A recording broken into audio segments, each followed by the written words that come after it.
It's 2000 hours in Banjul. This is GRTS News. We're broadcasting for viewers in the Gambia and around the world.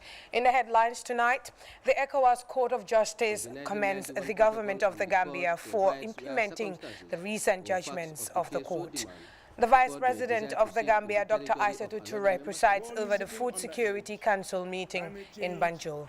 And find out later in the news why the management and staff of Bundung Maternal and Child Health Hospital want the redeployment of the hospital's CEO rescinded.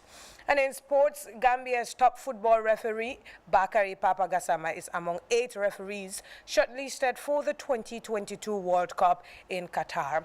Away from home, the Ugandan government says it is devising measures to address the huge increase in prices of commodities like soap and fuel. At least 8 people were killed and others missing when gunmen detonated a bomb and opened fire on a train in Nigeria.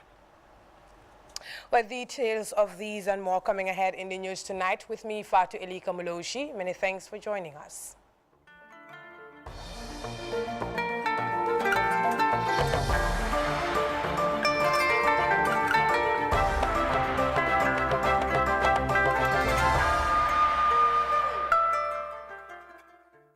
Welcome to GRTS News in detail. We begin with the President of the Ecowas Court of Justice, Edward Amolka Asante, who has commended the Gambia government for implementing the recent judgments of the court.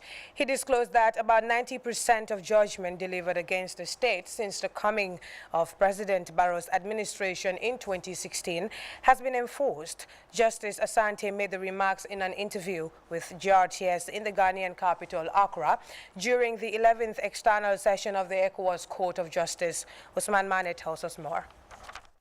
Article 26 of the 1991 Protocol on the Court provides where circumstances or facts of the case so demand, the Court may decide to sit in the territory of another member state.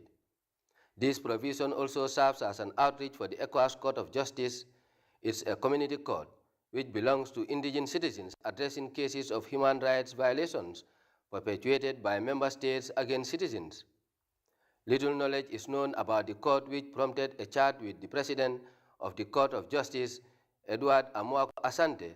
He tells us how can an aggrieved citizen file a case at the court.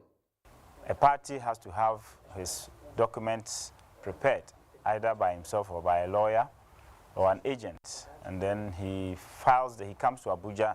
That was when the law had not been amended. He had to come to Abuja to file it in the court. Then the court will send it by DHL to the person that he has sued. But now, with technology, the person only has to email the processes to the registry of the court, and then the court will also receive it, stamp it, and email it to the person against whom the action has been taken. The Ecowas Court of Justice first held its external session in Bamako, Mali in 2006. Since then, the court utilizes the provision to respond to requests of indigent applications. Accessing the court in Abuja has over the years raised concerns of affordability. Generally, many people do not know about the Ecowas Court of Justice. Unless the court goes there, does a lot of work there for them to know. So this is a way of sensitizing the people to know about the court and also to bring justice to the doorsteps of people. For instance, if parties are in a certain state, like in Ghana, who have cases, they couldn't come to Abuja to have the matter heard there. Now that we have come here, they can do their filing here and, if possible, have their cases heard here. So it's a way of reducing costs for the indigent citizens of the community. Few member states complied with the judgments of the court, which is regrettable according to the president of the court. This is because of lack of domestication of ECOWAS protocols in national laws. We have pegged the enforcement of our judgments at about 30%. Yes, and it's a very low rate of enforcement of our judgments because 30% is actually low. The countries do so based on self-will. Unfortunately, there's no compulsion on the part of the court or even the parties who have won their cases before the court to have their judgments enforced because the countries have not domesticated the laws of ECOWAS into their local laws to help the parties to enforce the judgments. And that's a very sad commentary on the court. Justice Asante commended the Barrow administration for complying with recent judgments against the state. I think people should be very much aware that even the fact that they get justice before the court, and obviously one day their judgments will be enforced. For instance, the Gambia, many people had judgments against the Gambia during Yahya Jammeh's time. They were not enforced. But with the new president, almost about 90% of their judgments have been enforced. So this is what is very hopeful for the people. President Asante further added that the ECOWAS Court of Justice is the principal organ that guarantees a conducive environment legal order for the attainment of community objectives and for the protection of the human rights of community citizens. However, he urged citizens to believe in national courts in litigating cases of human rights violations. Usman Mane, GRTS. Now, the Vice President of the Gambia, Dr. Aissatou Toure, on Monday presided over the Food Security Council meeting at the State House in Banjul. The stakeholder platform discussed the country's current state on food security and how government intends to chart ways for a sustainable future in the face of COVID-19, the Russia-Ukraine war and climate change. Details in this report by Louis Mendy. The world is sitting on the edge. Climate change, COVID-19 and the Russian invasion of Ukraine are all elements posing global food insecurity. Russia and Ukraine wheat production account for 28% of the world market. Conscious of the trend, the Gambia, as it used to do, is tightening its belt to ensure challenges of food security are curbed. On Monday at the State House, the Food Council Security meeting was held, officiated by Vice President Dr. Aissatou Toure. The platform of agri personnel and stakeholders highlighted the country's current situation in relation to food security and what the government intends to do to improve the situation in a sustainable way. The first presentation was the Comprehensive Food Security and Vulnerability Analysis Report presented by Francis Mendy, the Director of Planning at the Ministry of Agriculture. The report says food insecurity is on the rise in the country and female-headed households are the worst affected. Shortage during the year is highest between the months of June and August. The report further says Mansa Konko in the Lower River region and Basse in the Upper River region are in food crisis. Urban vulnerability assessment shows Banjul is also vulnerable. About poverty level, 3 regions recorded the highest level, including Mansa Konko. Dependence on remittance, Basse is the highest. And the trend, you can see, from January to December, there has been an increase in terms of shortage of food up to August. But after August, September, like the early varieties, cereals, they are harvested, you see it coming down because at that particular point in time, they have something on their table to eat. The Comprehensive Food Security and Vulnerability Analysis Report also indicated that market analysis shows Gambia continues to experience fluctuation of prices in all commodities as a result of multiple factors, including COVID-19 and the strength of the dollar C. Francis Mendy again. And this just gives you a summary of the urban vulnerability. And there were three main regions or divisions, if you want to call them, which includes Banjul, Kanifing, and Brikama. And these are some of the results that emanated from that. And 48% of the populations are unable to meet their essential needs from the assessment. Food system pathway in the Gambia was a second presentation. Though not yet validated, the report as the Gambia roadmap for food security is in tandem with the National Development Plan, designed to build resilience of food systems, protect the environment, and mitigate shocks. More on the key milestone of the pathway by Francis Mendy. Findings from the dialogue and key milestones of the pathway are as follows. Increase access to land, financing and other productive resources that specifically target women, youth, and differently able persons. Access to land has been a constant, and we all know there is no land use policy, which is a bottleneck, but we also have to look at what policy direction are going to put in place to address these things so that people have, especially women folk, have access to land. To Vice President Dr. Issa Toure, the document is explicit, but a rich document is only good when what is captured in black and white is implemented and done sustainably. Urges all those in the business to endeavor to implement the pathway. Whatever we do in terms of theory, it has to be practicalized. This is what I'm saying, because theory goes with practice. And I think now the Gambia, there is so much evidence and literature, if you read, in different sectors that our technical people have produced. We create the platforms, we inject the resources, but the monies do not go to where it is supposed to go to a great extent. We have to be frank to each other. Dr. Amadou Ba, the executive director at NANA, said the Gambia has made considerable gains in improving nutrition. Summary of the National Food Storage System developed in 2020 was the third report discussed at the National Food Council meeting. It highlighted challenges faced by the government in improving agricultural production and productivity. Francis Mendy again on the principles adopted for the National Food Storage Strategy. Out of the four that have been identified were one, the establishment of a national stock, and two, support food crisis and risk management, and also improve coordination, collaboration, and partnership, and strengthen the early warning system mechanisms were also being highlighted and captured. Agri-Minister said our ministry is on course to achieving food security. I think these village seed stores, they need to be rehabilitated. Most of them are damaged seriously. So that being the case, some of the farmers cannot even store their seeds. The meeting on food security is also relevant as the Gambia until today depends on the war-gripped Russia for fertilizer. Louis Mendy, GRTS. Now, the management and staff of Bundung Maternal and Child Health Hospital have appealed to the government to rescind the redeployment of the hospital's CEO, Keba Mane. The former CEO of the Bundung Hospital was recently redeployed to the Buyam General Hospital by the Ministry of Health.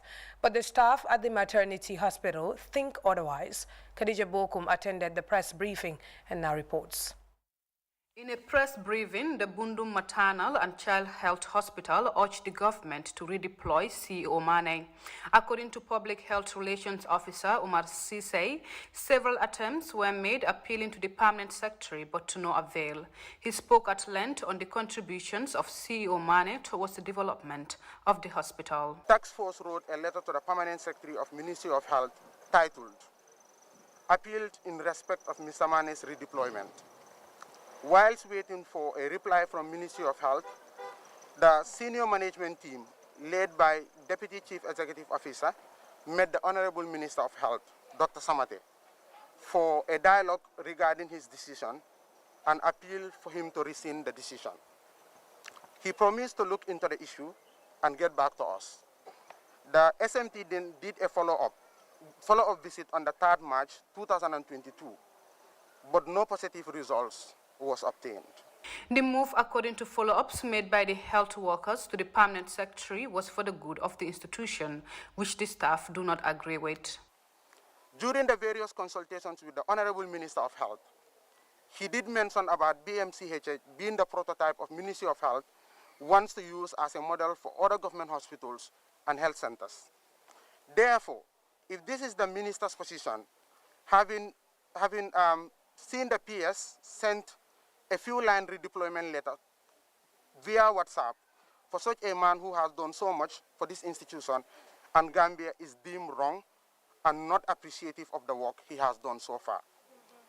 Based on the issues, based on how the issue is treated, the justification by the PS describing the move as the best for the institution is not enough reason for his redeployment. In a phone interview with Permanent Secretary Chaite, Minister of Health, the move is not meant to target individuals. It is a normal procedure in the civil service. A letter was written to Mane on his deployment and to be replaced by Dr. Mamadi Cham, who, according to PS, is competent and qualified enough to run the affairs of the institution for quality health delivery. Health workers and patients appeal to the government through Minister of Health to redeploy CEO, saying he is the one that they want. So, we should let Keba continue his work because he is not there for his personal interests, but for the benefit of the country. We are not happy for the deployment of Keba. We are appealing to the President to leave Keba at Bundum. He is the best CEO. He is the one we want. We are calling on the Honorable Minister of Health, Dr. Samate, to reconsider his decision in the best interest of the staff, partners, and patients who work so long with the current CEO to uplift the status and position of the hospital as Gambia's leading maternal and child health hospital with high standards of work ethics. Reporting for GRTS News, Khadija Bokum. And now to security matters, where the Deputy Chief of Defense Staff of the Gambia Armed Forces, Major General Mamad Ocham, has hailed members of the Gambia Armed Forces Quick Reaction Force QRF3 following their return to the country. The team, led by Lieutenant Colonel Abdullahi Jata, returned to the country after completing a 3-month training in Turkey. Details in this report by Babukar Senghor. 2 Turkish military transport planes land at the Banjul International Airport carrying 250 personnel of the Gambia Armed Forces. The team forms part of the Quick Reaction Force 3. The group completed extensive training in Turkey, following on the completion of a similar training for the QRF2. Have been following keenly all your progress, and we are happy that just like before, the comments we got from the Turkish authorities is very positive. You have represented the Gambia Armed Forces and indeed this country very well. And for that, I want to commend you.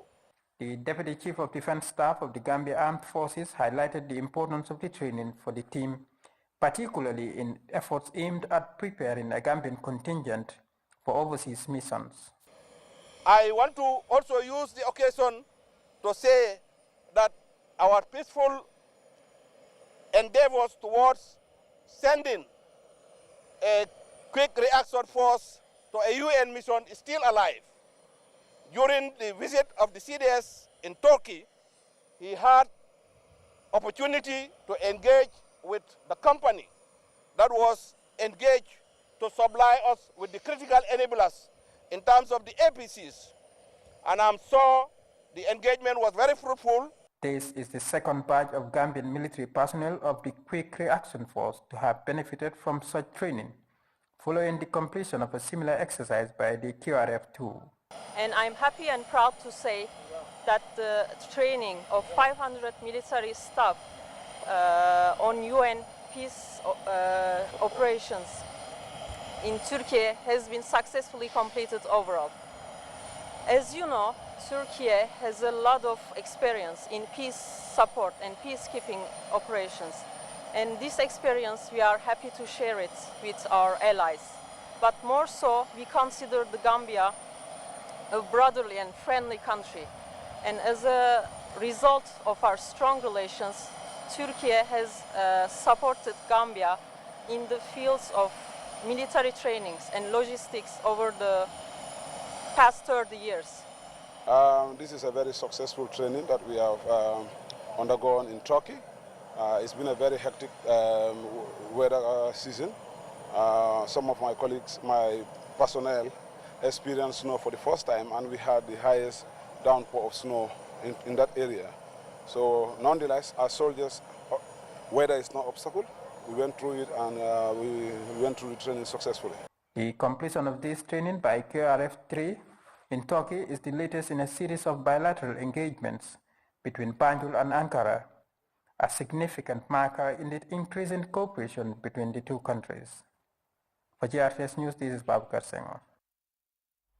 Moving on, the community of C4 has benefited from Ramadan support. The donation, which includes bags of rice, onion and cooking oil, was distributed to 500 households. The donation was facilitated by Sheikh Mohammed Lamin Karanla Kante Charitable Foundation through the Madrasatul Sheikh Ibrahim Islamic and Quranic Memorization School. Kadiyatu Juara has the details. The community of C4 are the latest to benefit from Ramadan support for needy families. The donation, which includes bags of rice, onions and oil to be distributed to 500 households, was facilitated by Sheikh Mohammed Lamin Karalang Kante Charitable Foundation via Madrasatul Sheikh Ibrahim Islamic and Quranic Memorization School. Speaking at the presentation ceremony, the Imam of C4, Mohammed Kante, said the donation came at the right time while thanking the donors for the gesture. The principal of Madrasatul Sheikh Ibrahim Mohammed Lamin Kante said helping needy families will go a long way in promoting peace and development. A representative from the donor family, Ahmed Siddiq, promised to continue doing the best in helping the needy at all times. Alhamdulillah, finally we are able to accomplish this task, and by the blessing of Allah subhanahu wa ta'ala, this is a great example of the unity of Muslim Ummah. May Allah accept our sincere effort and relentless hard work by rewarding all of us during this auspicious month of Ramadan. Allahumma Ameen. Reporting for GRTS News, I am Khadija Tujuara. The community of C4 are the latest to benefit from Ramadan support for needy families. The donation, which includes bags of rice, onions and oil to be distributed to 500 households, was facilitated by Sheikh Mohammed Lamin Karalang Kante Charitable Foundation via Madrasatul Sheikh Ibrahim Islamic and Quranic Memorization School. Speaking at the presentation ceremony, the Imam of C4, Mohammed Kante, said While you're watching GRTS, stay tuned with sports and the international news following right after this break. You go, we'll be there together with you. We're taking you higher. We got the power to make you a champion. Can you imagine us celebrating love? What we can do? We make your dreams come true. We put you first in our representation. We're not for just one, but for the whole nation. We are the light. We are the changer. We shine bright. Your day may come. Number one from the rest. So the feet on the fence. So the leak on the land. We are with you forever. There's golden days.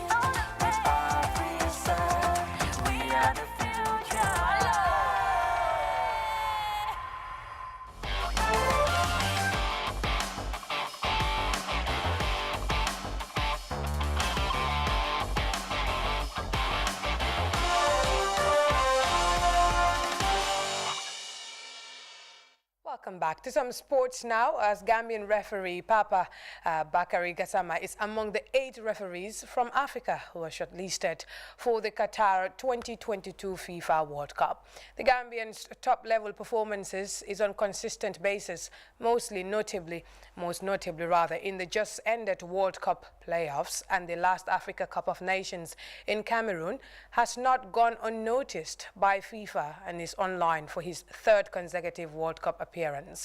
Gassama had previously officiated at the 2014 and 2018 World Cups in Brazil and Russia, respectively. The final list of referees for the 2022 World Cup would be released by FIFA before the showpiece tournament in the Gulf country, with the Gambia's top referee expected to make the cut. We'll be back with news making headlines outside of the Gambia in a bit. Stay with us.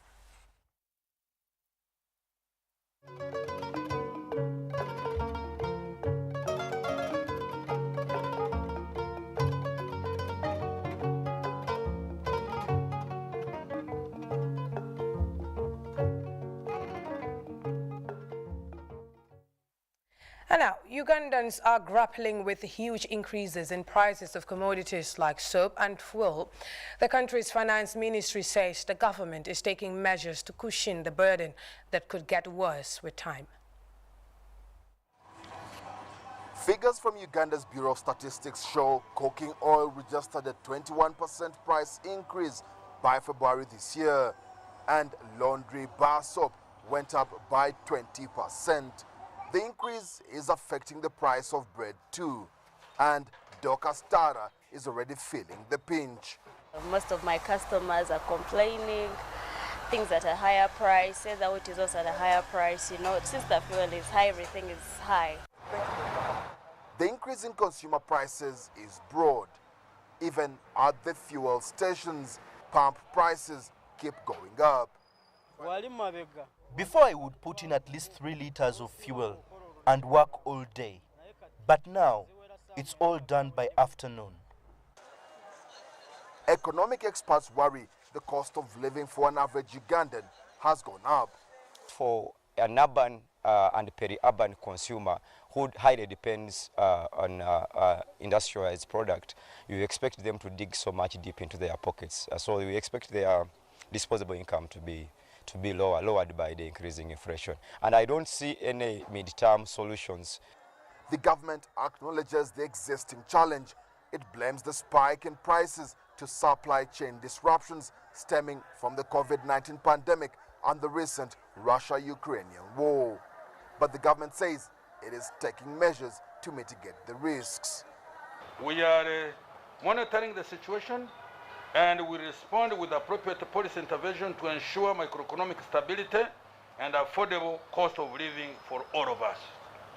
We will also ensure that we take advantage of these global crises to boost our import substitution. For now, many Ugandans still have to navigate through the increasing prices and possibly choose what they can and cannot buy. The government says the situation is temporary and it is confident it will find the appropriate interventions to deal with the price hikes. But with the uncertainty of when the global disruptions will come to an end, boosting local production seems the more immediate solution. Leon Sanyange, CGTN, Kampala. And at least 8 people were killed and others missing on March 28 when gunmen detonated a bomb on the track and opened fire on the train linking the capital Abuja with the northwestern city of Kaduna. 1 week after gunmen attacked a train with explosives in northwestern Nigeria, the whereabouts of 168 passengers are still unknown according to the Nigerian Railway Corporation. At least 8 people were killed and others missing in March 28 when gunmen detonated a bomb on the track and opened fire on the train linking the capital, Abuja, with the northwestern city of Kaduna. It was the latest deadly assault blamed on heavily armed criminal gangs known locally as bandits in the region. The corporation said damaged track and coaches were being repaired while services on the Abuja-Kaduna route had been temporarily suspended. 2 days earlier, gunmen killed a perimeter security guard in an attack at Kaduna Airport before armed forces intervened. Gunmen also attacked the same railway line with explosives in October. Bandit gangs in northwest and central Nigerian states have long terrorized communities, conducting mass kidnappings for ransom, raiding villages and stealing cattle. Well, that's it for now, but a quick look at our top stories once again. The Ecowas Court of Justice commends the government of the Gambia for implementing the recent judgments of the court. The Vice President of the Gambia, Dr. Aissatou Touré, presides over the Food Security Council meeting in Banjul. And of course, we've been discussing the management and staff of Bundung Maternal and Child Health Hospital, which does not want the redeployment of the hospital's CEO. And in sports, Gambia's top football referee, Bakary Papagassama, is among 8 referees shortlisted for the 2022 World Cup in Qatar. Away from home, the Ugandan government says it is devising measures to address the huge increase in prices of commodities like soap and fuel. Well, at least 8 people were killed and others missing when gunmen detonated a bomb and opened fire on a train in Nigeria. Well, that's it for this hour. I will be back again at 2200 hours for more news. Until then, enjoy the rest of our programs. Bye for now.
baadiŋolu mansakunda la doku bunda min marta e bunlo kuñal la banko ñin kanjang ye kankularo ke ko ye kalamutaro ke modol la banko kan min ya lon ko e ka buŋolu nin kordalu lo taring adun ibuka yamar kaytol soto e ka fami ko development permit walatina mansakunda la ñin doku bunda be jamamol be kalamutani la ko momo be banko ñin kanjang ni ñanta buŋole lola wala la korda ka lo e silol lebe loring akuna tola mi yalon ko wole mu luwati ay min dila mi mu Physical Planning and Development Control Act 1991 momonde yalon ko yebungo lo wala be dula lokan adon imani yamar kayto soto mi mu development permito nyinti e ka fo nyamin e ibelam e lor fego nyim bungo lemban wala dinkirale iba boylale walante ye luwa tamande imare nyinkan woto momonde yalon ko ilafta bungo le lola wala ka kela dinkiralo e ñanta ñin development permito ñin sotola le janning ibela do ko ñin datila bitung ni la planolu ibe sulala minna wala mi la bungola ya nune ñami laftalo la ñamin anim fanan ila risito la copy anim permito ñin kaytol be e mari ñante fankantala la wato wati do ko be kering wato minna ibe ñin dala woso di la jama mobela ise hakilo tuje ala baraka.